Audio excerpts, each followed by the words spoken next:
শিলিগুড়ির কাছে অনেক অনেক বড় শিলিগুড়ি মাননীয় প্রধানমন্ত্রী নরেন্দ্র মোদীর সাথে মিশে গেল, অর্থাৎ Siliguri Varanasi constituency high speed railway corridor মানে হচ্ছে বুলেট ট্রেন। আহমেদাবাদ মুম্বাইয়ের পর দ্বিতীয় বুলেট ট্রেন পেতে চলেছে শিলিগুড়ি। এর থেকে বড় খবর কি হতে পারে? শিলিগুড়ি শহরের গুরুত্ব আজকে এই বুলেট ট্রেন দেওয়ার মধ্যে দিয়ে যে উচ্চতায় পৌঁছলো, আমার মনে হয় প্রত্যেক শিলিগুড়িবাসী তার জন্য গর্ববোধ করবে। ধন্যবাদ জানাচ্ছি মাননীয় প্রধানমন্ত্রীকে, নরেন্দ্র মোদী মহাশয়কে, ধন্যবাদ জানাচ্ছি রেলমন্ত্রী শ্রী অশ্বিনী বৈষ্ণব মহাশয়কে, এবং অবশ্যই ধন্যবাদ জানাচ্ছি নির্মলা সীতারামন মহাশয়াকে।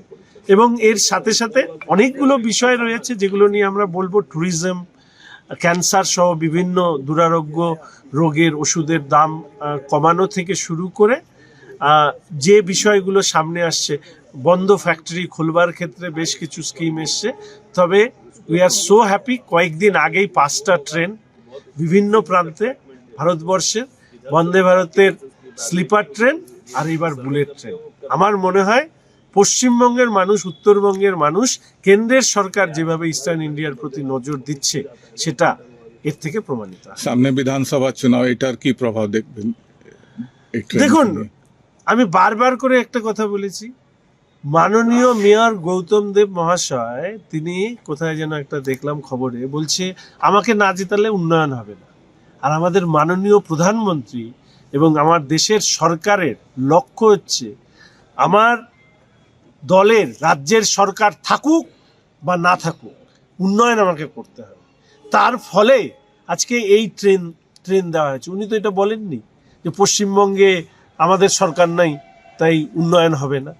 এই জন্য আমি বলছি যে তৃণমূল নামক রাজনৈতিক আবর্জনা এটাকে ডাস্টবিনে ফেলুন, ভারতীয় জনতা পার্টিকে সরকারে আনুন।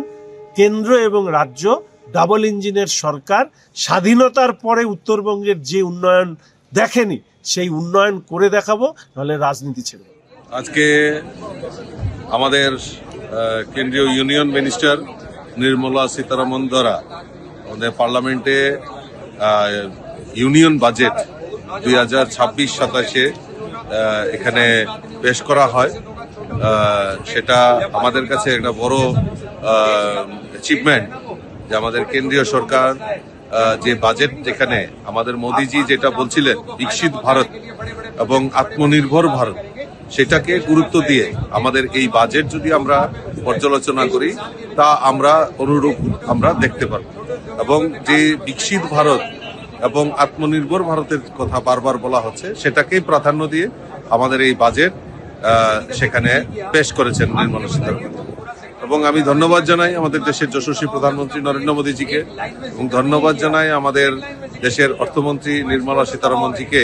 এইভাবে সমস্ত স্তরের কথা চিন্তা করে এই বাজেট এখানে পেশ করেছেন।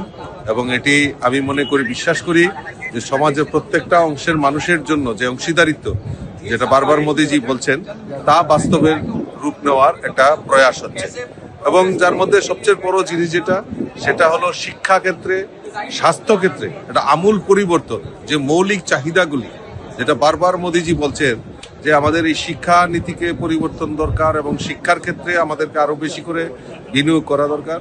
সেই শিক্ষা ক্ষেত্রেই হোক, স্বাস্থ্য ক্ষেত্রেই হোক, সেগুলিকে আরো বেশি করে প্রোৎসাহিত করার জন্য বাজেটে সেখানে প্রভিশন রাখা হয়েছে। গরিব মানুষদের জন্য যে আয়কর যেটা করা হবে, নতুন একটা আয়করের এখানে প্রভিশন রাখা হয়েছে। আয়কর দেওয়ার ক্ষেত্রে সরলীকরণ করা, এবং এক্সপোর্ট ইম্পোর্টের ক্ষেত্রেও সেখানে আমরা দেখি এখানেও একটা বিভিন্ন ক্ষেত্রে যে করের ছাড় দেওয়া, সেটা আজকের এই বাজেটে আমরা দেখতে পেয়েছি। আর বিশেষ করে উত্তর পূর্বাঞ্চল এবং এই ত্রিপুরা রাজ্যের জন্য এই বাজেটে প্রভিশন রাখা হয়েছে, বাজেটে কথা উল্লেখ করেছেন। এটা আমাদের কাছে পরম সৌভাগ্যের যে নর্থ ইস্টের মতো, যারা আমরা স্বাধীনতার পর যদি দেখি এই নর্থ ইস্টকে উপেক্ষা করে আমাদের এই বাজেট পরিলক্ষিত হতো। কিন্তু আমরা দেখছি মোদিজির নেতৃত্বে দেশ বিকশিত সংকল্প যাত্রায় এগিয়ে যাচ্ছে, তার পাশাপাশি উত্তর পূর্বাঞ্চলকে আরো বেশি গুরুত্ব দিয়ে সেখানে রাখা হচ্ছে। বিশেষ করে আমাদের এই ত্রিপুরা রাজ্যের কথাও এই বাজেটে এখানে উল্লেখ করা হয়েছে এবং সেখানে আমাদের উত্তর পূর্বাঞ্চলের মঠ মন্দিরগুলিকে একটা সার্কিট করে সেখানে সেইগুলিকে ডেভেলপ করা এবং ট্যুরিজম, যার ফলে ট্যুরিজম ইন্ডাস্ট্রি সেখানে আরো বেশি করে বৃদ্ধি হবে, বেকারদের কর্মসংস্থানের সুযোগ বৃদ্ধি হবে এবং আলাদা করে মানুষের রোজগার সেখানে সুনিশ্চিত করা হবে। আজকে দেশের অর্থমন্ত্রী নির্মলা সীতারামন তিনি আজকে নভেম্বরের মতো তার বাজেট পেশ করলেন, কি বলবেন স্যার বিষয় নিয়ে? কেন্দ্রীয় সরকার যেদিন থেকে বিজেপি ক্ষমতায় এসছে সেদিন থেকে তারা তো স্বপ্নের পোলাও খাইয়ে যাচ্ছে। 2014 সাল, 2019 সাল, 2024 সালও এই স্বপ্নের পোলাওয়ের বাইরে বিজেপি সরকারের বাজেট বেরোতে পারছে না। আমি এভাবেই বলবো, যেখানে দেশের ক্রমবর্ধমান বেকার সমস্যা, কৃষিক্ষেত্রের সমস্যা এবং অর্থনৈতিকভাবে দেশ ডলারের দাম এখন কোন জায়গায় পৌঁছে গেছে এবং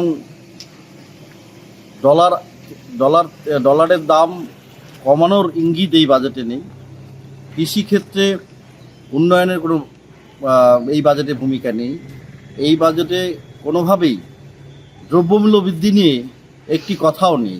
গ্যাসের দাম, পেট্রোলিয়ামের দাম না কমলে দেশের 140 কোটি মানুষের আজকে কি খাবে, আজকে কি পড়বে, আজকে কিভাবে বাঁচবে, 2026 সালে কিভাবে বাঁচবে না বেজে 2047 সালে স্বপ্ন দেখিয়ে বেড়াচ্ছেন আমাদের প্রধানমন্ত্রী।